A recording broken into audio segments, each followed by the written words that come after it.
Hello everyone, this is Yuan Liang from Group50. I'm the administrator of the cloud system. My job is to create and maintain the instances and deploy all environments. And the other team members are the backend developer 德真相, 妙千里, and the frontend developer 新吴 and 力王. Okay, now let's begin. These are my files. I will show you in the VS Code, but I will run them in the virtual machine.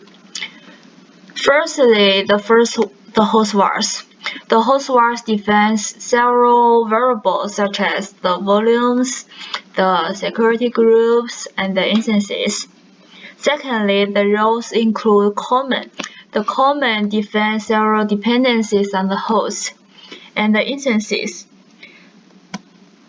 I'll define 4 instances and 4 volumes on the virtual machine, and each volume belongs to an instance. I also have the images and the security group, but they are no different from the tutor's demo, so I won't show them in this video. In addition, for my teammates to run their code successfully, I write the dependencies here. This file including 3 parts. The first part is the environment dependencies. The second part is for backend.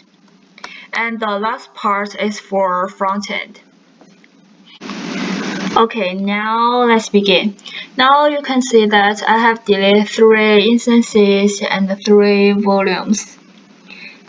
But I have to keep 1 instance and 1 volume because my team's still using it. Okay.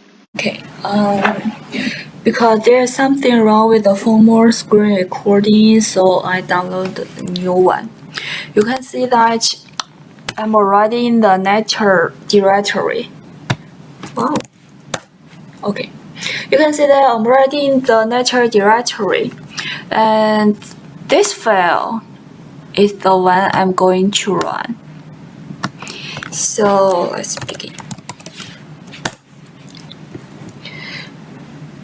Because I already defined the password in the sh file, so I do not need to type in again. Regarding the limited time, I will speed up this part because it takes a few minutes.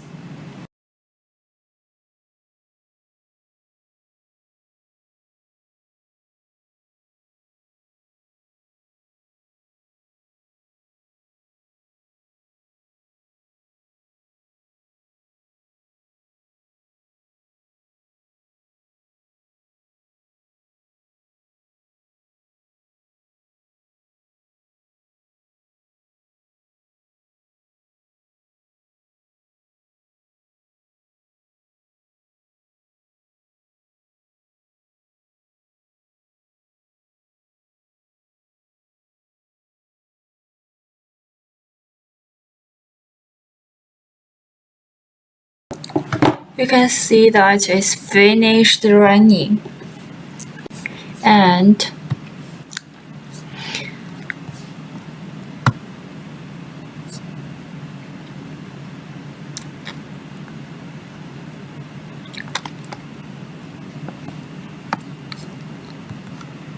our instance is already created.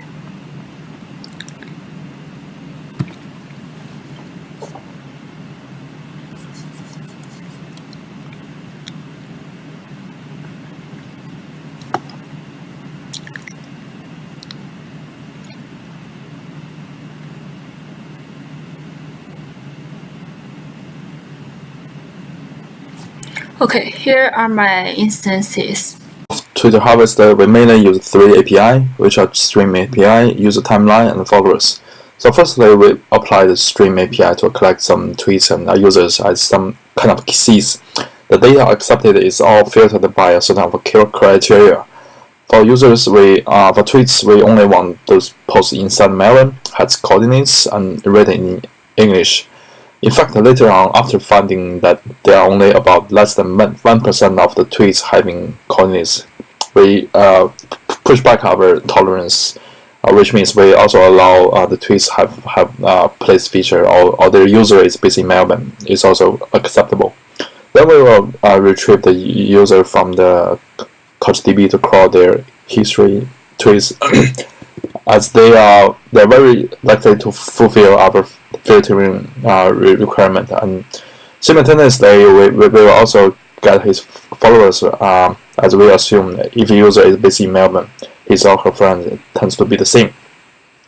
Those three API are run all at the same time with multiple process on each node. And the key is to deal with the rate limits. So we applied 10 token keys first, and then we tackle all three API limits separately, because the rate limits is not in a single scale. And then once the rate hits the limit, we will change to the next available key, which three process run on with three process running on one cluster. It takes 45 minutes to change over all 10 keys. So with three nodes, it will take 15 minutes. And to the API's rate limit will refresh in every 15 minutes. So that means our program can keep running forever, like without any stop. And then we will log on to our CouchDB to have a look. Yep. And then is the tweets we download is 1 million, and then some users are also corresponding to these tweets. And then inside the Twitter database, we can tell there's still very few of the tweets having coordinates. So we have the has called no view. See, we have all this one with coordinates. And then we will have a look at the classifier, because it is philosophical and subjective topic. So we build up a dictionary of 7 deadly sins, with starting about 2,000 tweets, and also the picking the frequent emoji by the to the user to use, because the emoji will always tells the true story of the user's feeling. And then we'll use regular expression to match tweet, and count how many matches on each scene, and then we will pick the most to be the class of the tweets.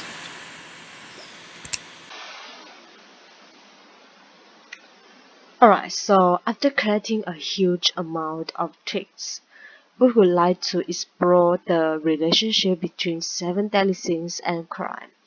So we applied a statistic module called correlation, and we are going to calculate the correlation coefficient.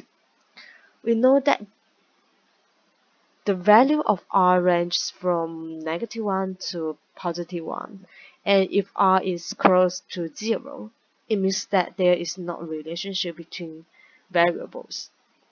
So firstly, we collect the data of 7 deadly sins and 7 specific crimes. And then we use Python to define all the functions that are related to correlation coefficient, and then print a result. All the results are shown on our website, and we can click the data analysis, the correlation analysis, and the conclusion. Here, we can see the relationship between each offense and each sin. By the way, we applied data transformations for a group virtualization. Let's move to something more importantly. Here, the results of the correlation coefficient between crime rates and 7 deadly sins are all positive, and have a strong relationship with each other. So we can make a conclusion that 7 deadly sins have great influences on crime behaviors, and our research is of great significance. This page shows how the 7 deadly signs data and crime data with local government area of Victoria. We can find the relationship between crime rate and 7 deadly signs. There is a drop-down box here to select 9 different categories of data, and it will render the map area and display different color accordingly.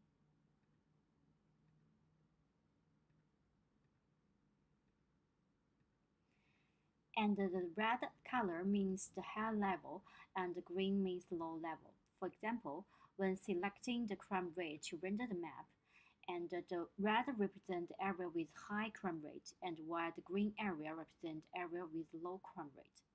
When the mouse is entered in the map area, an information window displays the detailed information of that area, and the mouse moves out to close the window automatically. This allows users to find the problem area on the map quickly and find out which 7 deadly signs are more closely related to the crime rate in that area. What's more, we can have a deeper analysis.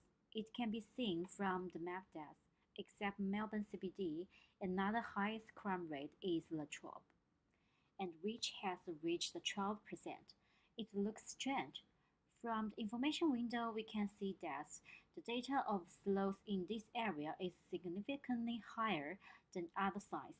A person who is slow and does not want to work but wants to get extra money is likely to commit a crime. Reducing crime in this area could start by helping the unemployed find work and encouraging local people to find jobs. It is also important to pay attention to the construction and improvement of the local communities.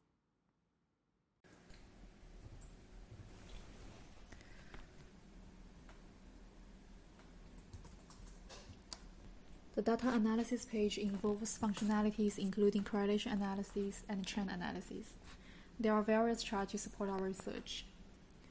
Firstly, in correlation page, there are charts for demonstrating the number of offenses and sins in each area, with which users could choose type of crime and sins, viewing the comparisons between the number of offenses in that type and number of tweets related to chosen string, figuring out if there exist correlations between them.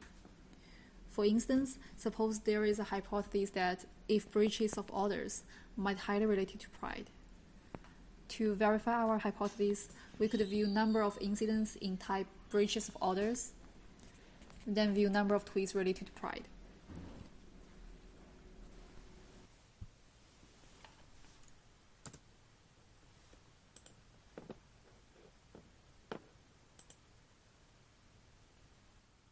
There is also a line chart helps to compare them in a more intuitive way. We could see that area has more incidents occurred are not necessarily has more sins related tweets. So we might confirm or reject our hypothesis according to the result. In conclusion page, correlation score for each offense division and each sin are shown. There are also 3 trend charts shows the amount change trend of sins related tweets. Users could use them to explore the trend of human nature and emotion in a year, a week, or a day. Users could choose to explore all 7 deadly sins together or focus on part of them by simply select or deselect them.